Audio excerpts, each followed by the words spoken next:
What is up, guys? Showing Off the King here. Doing a quick video. I wanted to talk about Dragon Ball Super.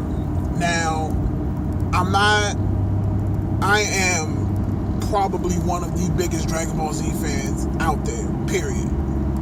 I think I've made videos in the past where I've talked about Dragon Ball, but I'm not an active Dragon Ball YouTuber.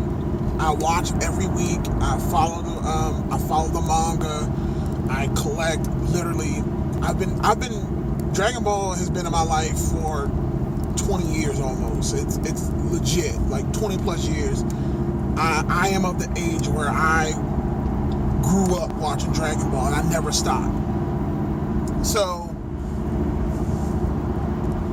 episode 100 of Dragon Ball Super just premiered, and there is huge controversy behind the fact that we got the new version of Broly and Khalifa. Yeah, I believe it's Khalifa. Whatever, one of them chicks. So, well, I'll go with Khalifa. So, Khalifa attains her legendary Super Saiyan form, and people are just losing their shit. They're losing their shit. They're like, fuck you guys, Toriyama, you guys don't know what you're doing, da-da-da-da, power scaling, Goku Blue, and it's getting to the point, this is why I'm making a video, because it's getting to the point where it's ridiculous. Like, people, calm the fuck down. It's not that serious. It's actually quite simple. There are things to know. What do we know about Goku? Number one, Goku loves to test his limits. That is something that's been known. If you are a Dragon Ball fan, you know this. Goku doesn't take fights seriously unless he has to. It's one of his fatal flaws. Whereas Vegeta, for the most part, goes all out from the beginning. It's always been Vegeta's trait. Vegeta gives it 100% from jump. Goku takes his time. He feels out his opponents. He's done that throughout the entire series. Why would Super be any different? We got people talking about how the hell could Khalifa tank a Super Saiyan Blue God Kamehameha. It's very easy. Goku, Super Saiyan Blue is perfect ki control. That is what it is. Meaning that Goku can scale his power perfectly. Now again, it's not the perfect Super Saiyan Blue that he attained in the manga. Super Saiyan Blue is still perfect ki control. That's what it is.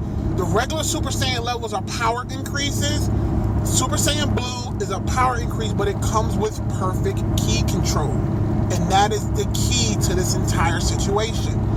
In the battle that they are in right now, the Battle Royale, it's about attrition. It's not about power.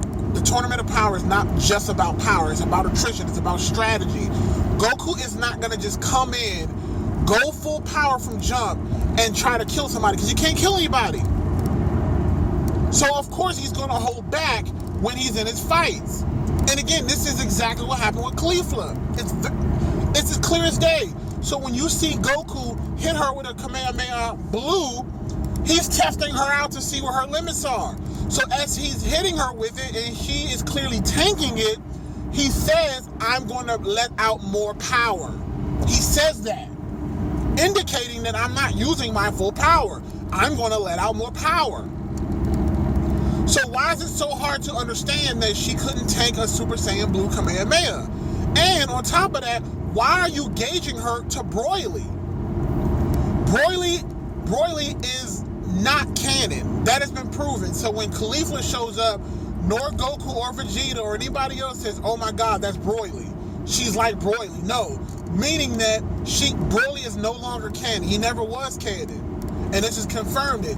So who is to say what her level of a Super Saiyan could be at this point? The only reason why Broly was as strong as he was back then is because that's when he introduced him in the movie 8. And up to that point, the only level of Saiyan that existed was Super Saiyan 1. There was no Super Saiyan 2 at that point when Broly was first introduced. Hell, even when he fought Gohan in the next movie, Gohan had Super Saiyan 2, but it still was no match for Broly. If that movie would have come out earlier, meaning that they can scale Broly, they can scale Caulifla however they want. And again, at the end of the day, people need to understand the difference between power scaling and story. For the story to make sense, you can't have Saiyans who have never had a transformation into the Tournament of Power with no Super Saiyan transformation. They will just be fodderized. And you guys will be complaining even more. Think about it. If Kaba never learned how to go Super Saiyan in the first tournament against Vegeta, and they came into the Tournament of Power and they were bodying people without even going Super Saiyan, you guys will be losing your shit. Oh my God, how the hell could Kaba beat such and such? He doesn't even have the power to go Super Saiyan. That's exactly what you guys will be saying. So for the story to make sense, that they are strong enough, they have to have these Super Saiyan transformations. And because of the time constraints on these stories, so they didn't have to put out 6 months worth of story building, they made it seem so that Saiyans from Universe 6 develop a lot faster than Universe 7 Saiyans. It's probably because of the fact that they didn't grow up as savage as the Universe 7 Saiyans. Who knows? And again, to the people who complain that, if they would just explain everything to us, then we wouldn't be so upset. You would still be upset. You would still fucking be upset. At the end of the day, it's a story. If you are a Dragon Ball fan, you know this is nothing new. Dragon Ball has always gave us inconsistent storylines. I'm not justifying it, I'm just saying it as a fact. Like, this is their MO. So why would you think that they would change up their formula? This is what they've been successful with this entire time. I can bring out hundreds of examples. For instance, when Goku first fought the Fat Buu in Super Saiyan 3, it looked like he was struggling, or Buu was on par with Goku Super Saiyan 3. So when Goku ends up fighting the evil Kid Buu, who was supposed to be stronger, they had to add in the effect that Goku clearly says, I could have beaten Fat Buu in Super Saiyan 3, but I wanted the younger kids to be able to do something for the Earth. So they put out there that disclaimer that when you first watched Goku 3 versus Fat Buu, you were under the impression that somehow Goku was on par with Fat Buu, but not stronger than him. But when you find out when he fights Kid Buu, for the purpose of the story, they had to omit the fact that Fat Buu was equal to him, because if you're going to this fight, you're automatically thinking Goku could barely beat Fat Buu at Super Saiyan 3.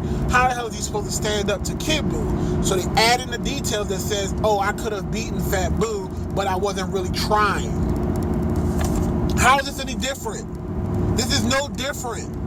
Goku could have easily have killed Kale. For God's sake, look what he did to Toppo. For goodness sake, look what he did to Hit. He hasn't even used his comment. He hasn't even used his Kaioken blue form yet. Goku is conserving his energy for the fights later on against Jiren, against Toppo, against Hit. He's not letting out all his power right now, so he is using his perfect ki control to adjust how he can hit someone with Kamehameha. It's very fucking simple. So you guys just need to calm the fuck down, get it together, and let's enjoy Dragon Ball Super. Now I will say, the episode overall was good.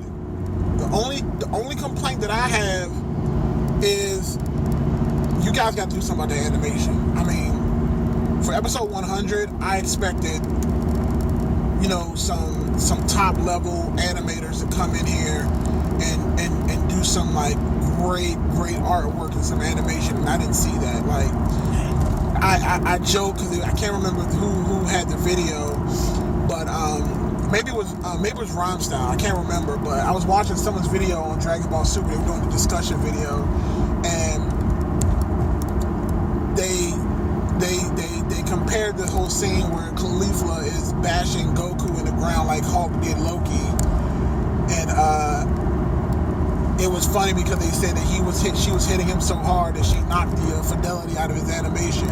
So I thought that was hilarious. But again, let me know what you guys think. Again, I just wanted to put out this video to kind of talk about it and see how you guys are receptive to it. If you like it, I'll do more super videos. And again, if the moment occurs, then I'll come back out and do more content. This is Showing Off the King, the one and only. Have an awesome day.